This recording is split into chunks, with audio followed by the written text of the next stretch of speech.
Hello viewers, welcome to another episode of the N.O.W show. On today's episode, we're going to be talking about a subject which usually people think is behind closed doors and they don't deal with or they tend to ignore. But a very, very important subject. On today's episode, we're going to be talking about domestic violence. And joining me to discuss this is my sister, my friend. I call her an expert in many things, but very passionate about children, about families, about Mrs. Kemi Williams. Thank you. Welcome to the N.O.W show.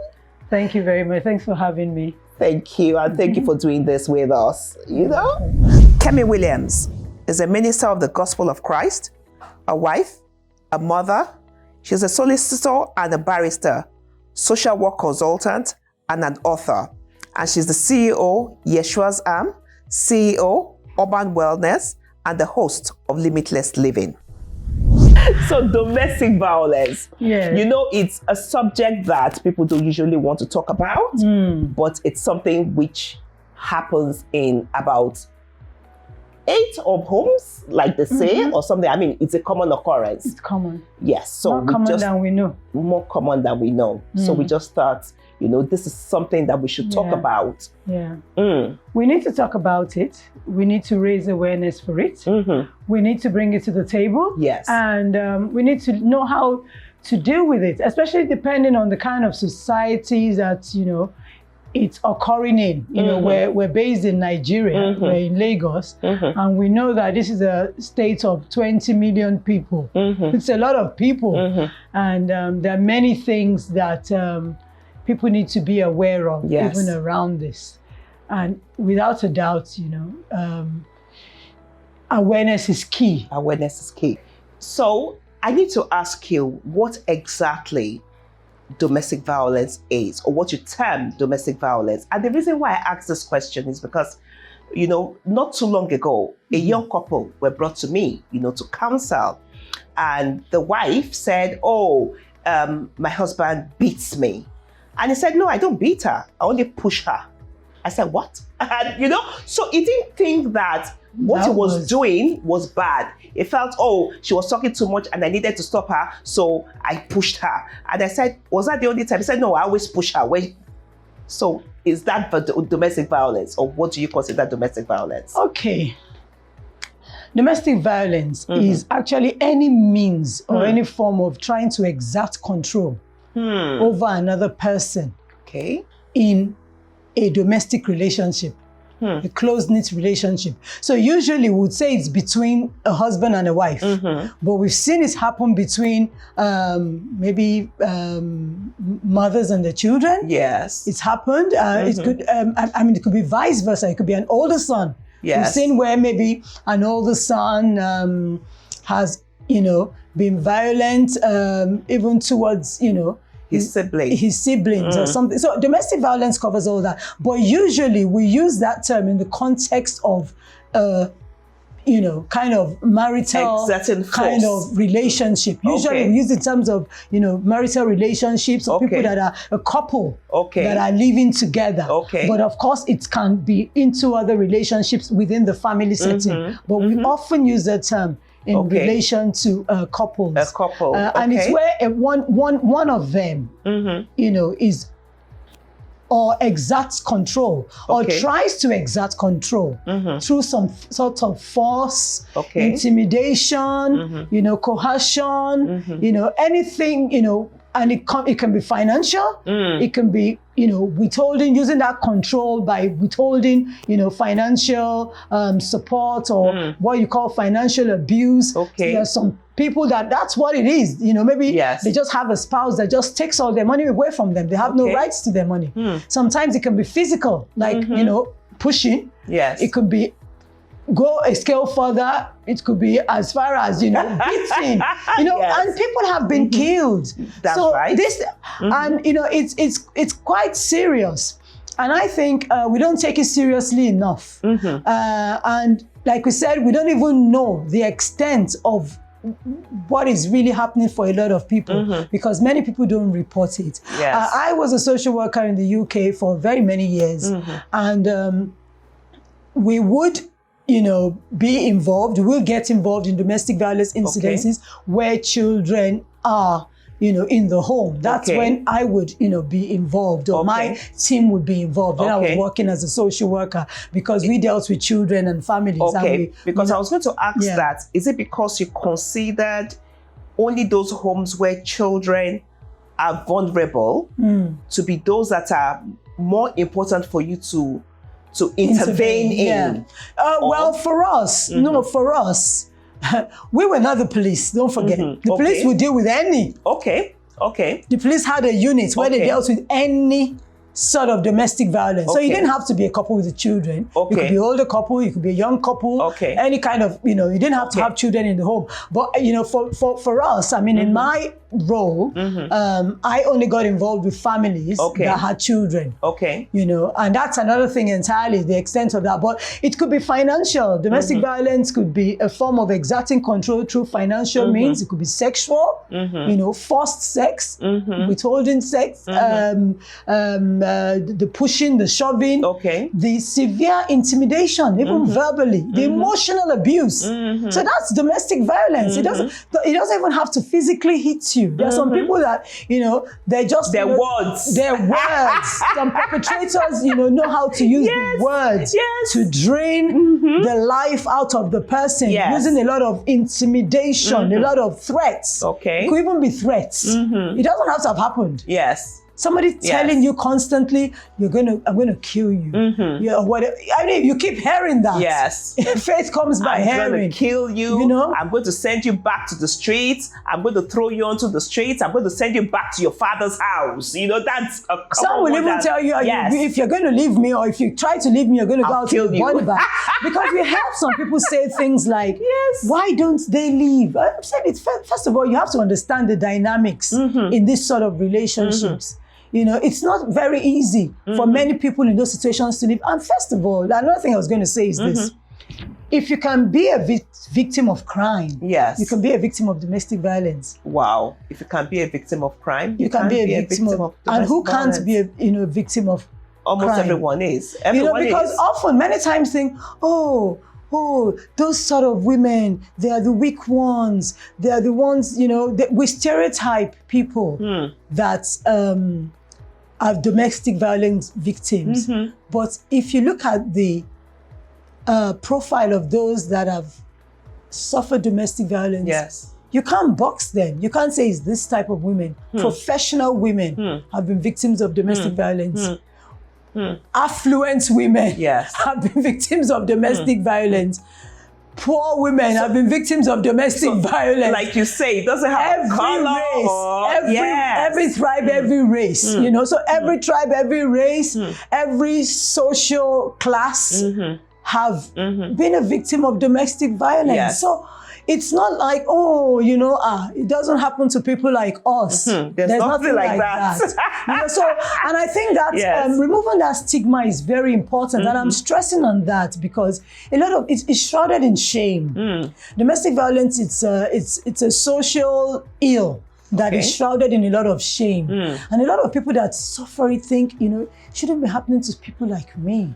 Shouldn't be happening to people like us. Even people that, would even want people to know, or they don't really care, maybe because they still feel a bit of stigma around it, a bit of shame. Because the thing with perpetrators of domestic violence is they're very good at convincing the victim that they are really less than they are, that they deserve what they're getting. That, all that beating, the shoving, it's because you deserve it. And there's some that even apologize. They would apologize. I'm really sorry that, I did that. So there are different types. Apologize with expensive gifts. So that's another one. So there's some control. Exactly. There's some that would do that, remorse, then there'll be that, they call it the honeymoon period, and everything will look like it's going rosy again, and then you begin to see the control again. The control comes again. You know, you do this, you must do this a certain way. You know, they really believe in dominance. They don't believe in one common feature of perpetrators, even though you can, like I say, you can't really say victims. This is one, victims are like this, you know, like, or all victims do this, or all victims are in this class. You can't really classify that, but you can classify perpetrators. Many of them have what we call narcissistic tendencies, or psychopath kind of tendencies. Yes. But usually it would most likely stem from their own past and childhood, things they haven't dealt with. And because they believe that in any relationship, you're either dominated or you dominate. That is a very scary trait. When people don't believe in equality, it's a problem.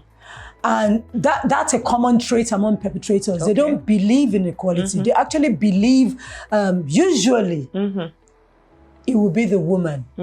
I know some even you know, the audience can even argue, oh, some men go through domestic violence too. What's the statistics of that? Let's be honest. Not a lot. Not a lot. That's not a true. lot. Very minute. But it does happen. It does happen. What they're beginning to see more of in European countries and a place like the UK is they're beginning to see more of domestic violence incidences even amongst gay couples. So that's another, for those that are inclined, that also, they've seen that happen. But usually we know that women, I think in about 85 or 90% of cases, will be, the victims will be women. And the perpetrators will be men. So the perpetrators, you know, usually have similar traits. Traits of dominance, power, and the woman should meet my needs. She should do what I say. She should meet my emotional needs. I mean, they usually expect over and above from a woman or from what their partner can give. You know, there's only so much a human being can meet your needs, but they have this idea of what this, you know, spouse should be to them. And the spouse then becomes smaller and smaller, begins to feel, you know, her self-esteem becomes eroded because she can never really meet up. You know, you're not this perfect, you made me do it. That's a common phrase. You know, you made me beat you. You made me hit you. If you didn't do this, I won't have done that. You see what you made me do. That's a common phrase. You know, you see what you made me do. The woman could have hit her head and be bleeding black and, you know, blood draining from her head. I say, well, you made me do it. I won't have done it. So it's your fault again. So you say the pattern of blame or constant blaming. So it's all your fault. All your fault. Nothing about me. What have I done? No, you made me do it. If you were a better wife, a better mother, you didn't, you know, you kept short every time I spoke and so many other things. So there's that common trait among perpetrators. And it's very important. The reasons why I'm stressing on this is, especially for people that are engaged, for people that are in relationships, statistics also show that before a woman reports an incident of domestic violence, she'll have gone through at the least, I'm saying lists, there will have been at least 7 incidences before she actually seeks some form of help. So the reason why I'm saying this is that a lot of people that, especially, you know, you do a lot of counseling. I do a lot of counseling. I, you know, talk to people and people come and they confide in me and you find out that there's been a bit of a history along that line. It hasn't just happened. Many people cover it. The shame, like we said, it's shameful. And so we stigmatize domestic So violence. a lot of people are ashamed because they feel, it shouldn't be happening to someone like me. Or it's because something is wrong with me. That's why this is happening to me. So because people have that idea, or because the perpetrator even makes them believe that, Yes. It makes them even more fearful of opening up. So we have all of that covered in shame. And the reason why I'm stressing this is because, you know, a lot of people could be in relationships where they've begun to see those traits. And a lot of people think, oh, when I get married, it won't be like this. Whatever you've seen actually gets more in marriage. It becomes worse. Yes. Okay. When it comes to and for a victim, when is the best time to get out? You see, there is no best time to get out than for you to get out in a very planned way. It's very important that the plan, it's planned. Your getting out must be planned. Because a lot of people say, why don't they get out? But statistics, I'm using UK statistics now. That's what I'm familiar with. I'm not too familiar with. I don't know how, I don't have any access to a lot of statistics here. And because here we don't deal with that issue as much as you deal with it in the UK. Exactly. And that's the truth. And we don't keep we need records we need to start dealing with them. Because it happens. Yeah, I mean, so we need to start But how serious do we take it until it's almost fatal? Yes. Until it's almost a fatality. And we don't do a lot of preventative work yet. We do a lot of reactive. It has happened. So that's why I'm saying this again. That's why I'm trying to give a lot of people pointers. So that they understand you can begin to even work on your own prevention strategy. So that awareness is key. And prevention is key. And you know, you said something which was key as we were talking.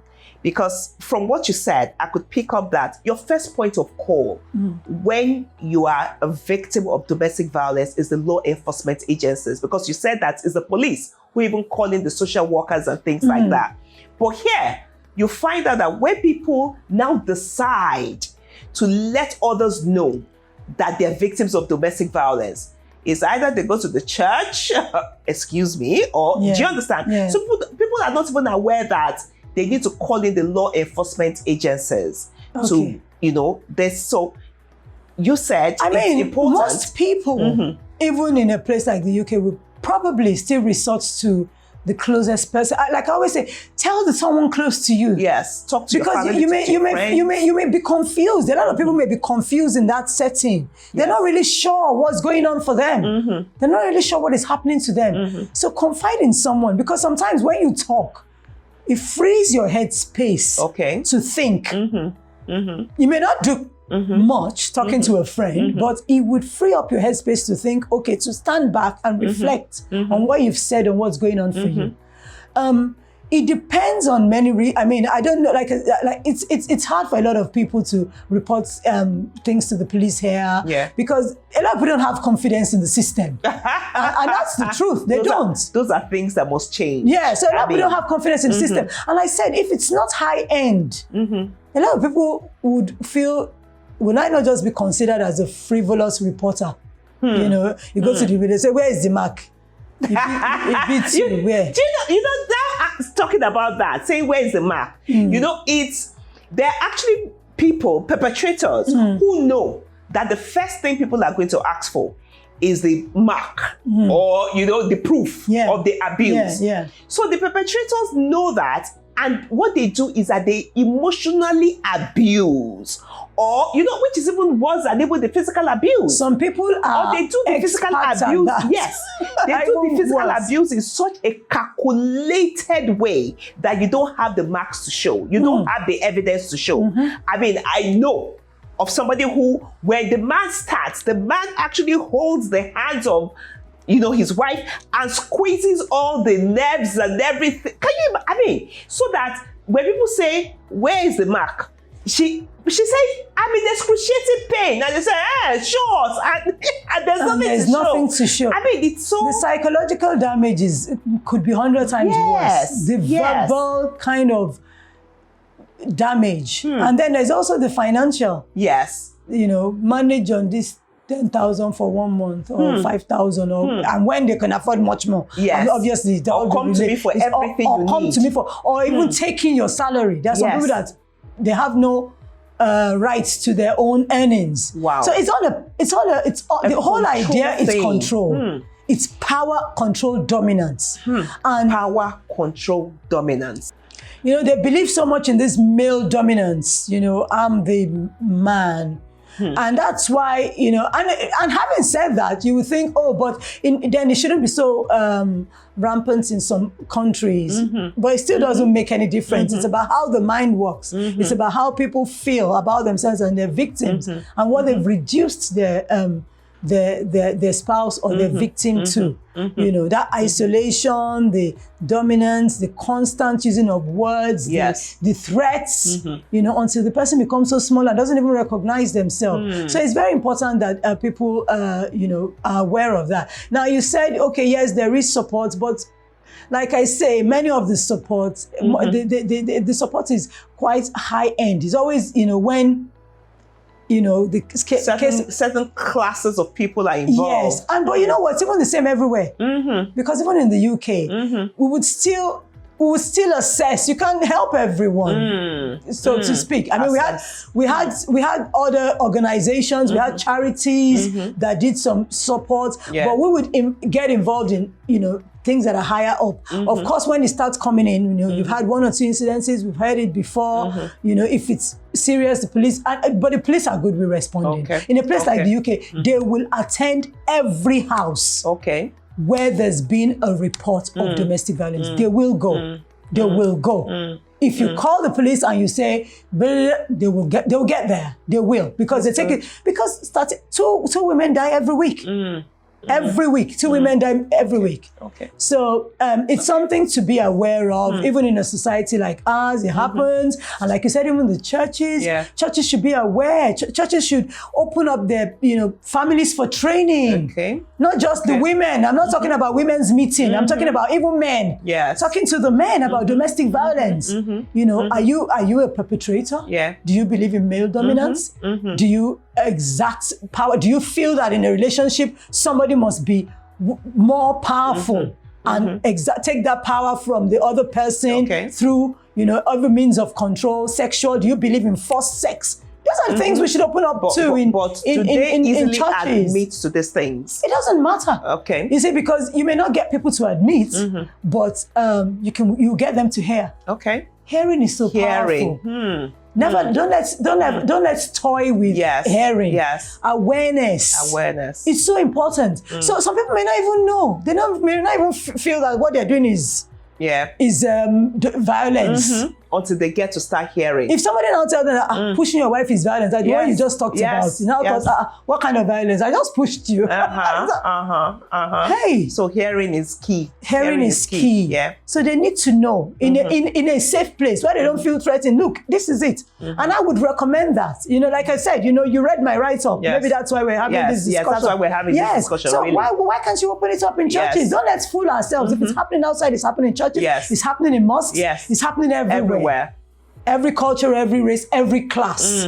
You are not so, it doesn't matter where you live, whether you're living in Ikoyi, Banana Island, or you're living in Ajebule. You're living in Mushi. It happens. So we need to first of all break that down.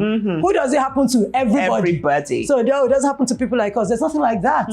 So you need to understand that, and the more they bring it to the table, more they have, you know, bring it to the men, not just having business meetings for men, but having meetings about your family, about how to relate with your family, your children. Those things are very, very key, and those things should be, you know, the things that we should bring to the table. So I think that's very, very important for us to do. Kemi, it's very important that I ask you this. You know, they have a saying, damage people damage others, or hurt people hurt others. So that's what causes things like domestic violence. Does it have to be like that? It doesn't have to be like that. Thank you. We're all damaged to an extent. Damaged to an extent. Yes, all the whole human race is damaged to an extent. And I always say to some people, when people say it's anger issues, it's not anger issues. They don't go around hitting their boss. They don't hit their clients. They select the victim. Wow. And because of that, you know, it's not anger issues. Yes, you can say anger under it, but it's not that. They could control it in other settings. Also look at stress. You can say, it's because they're stressed. It doesn't. If it's stressed, not everybody's stressed. Why don't everybody stressed go around hitting people? And like I say again, why is it this victim? Wow. Why is it this victim? Wow. So it's not that. It's a psychological state. It's something. Yes, there is a damage, and it can be repaired. It can be because repaired. we do have perpetrators kind of counseling. Okay. Where they get to look at themselves, look at their past, look at what the issues were, look at what it is for them, why you can't have a relationship that can be equal, that where you can negotiate, where you can cooperate. Why does it have to be a relationship where there has to be so much dominance and fear and threats and, over one person? So that's, yes, it can, even as adults, that's the beauty of our brains. We're learning. Our brains are still learning. It's still expanding with knowledge and with, information. So even at an older age, people can change, but there has to be the wants to first. There has to be the understanding that the way I am is not the best way I can be. Yes. It's not the best way God made me or the best way God wants me to be. I can be a better person and then choosing to be that with help. Wow. Wow. Thank you, Kemi. We could go on and on because this is a wide topic. Yes. But I'm so happy for the time that you've spent with us, because I'm sure that in these few minutes of our chat, somebody out there would have picked up something, because at the end of the day, you've said it all.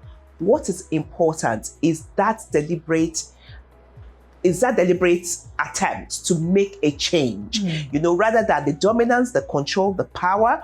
What you need to do is communicate, to negotiate, and to be sure that you work at it, and surely you'll get over it. You're damaged does not mean we're all damaged. So you do not have to use that as an excuse on anybody. Stress, we're all stressed. She has said it. So anger issues, you are selective, So these things, there's always a way out. At the end of the day, the thing is to make you a winner, and you can be a winner on this journey. So until we come your way again on the Now Show, this is myself and my sister, Kemi Williams. Yes. Thank you, Kemi, for doing this again. Thank you for having me. Don't forget to like this video. And if you haven't, subscribe to the Now Show channel today and hit the notification bell so that you do not miss any video that is uploaded. Thank you for watching.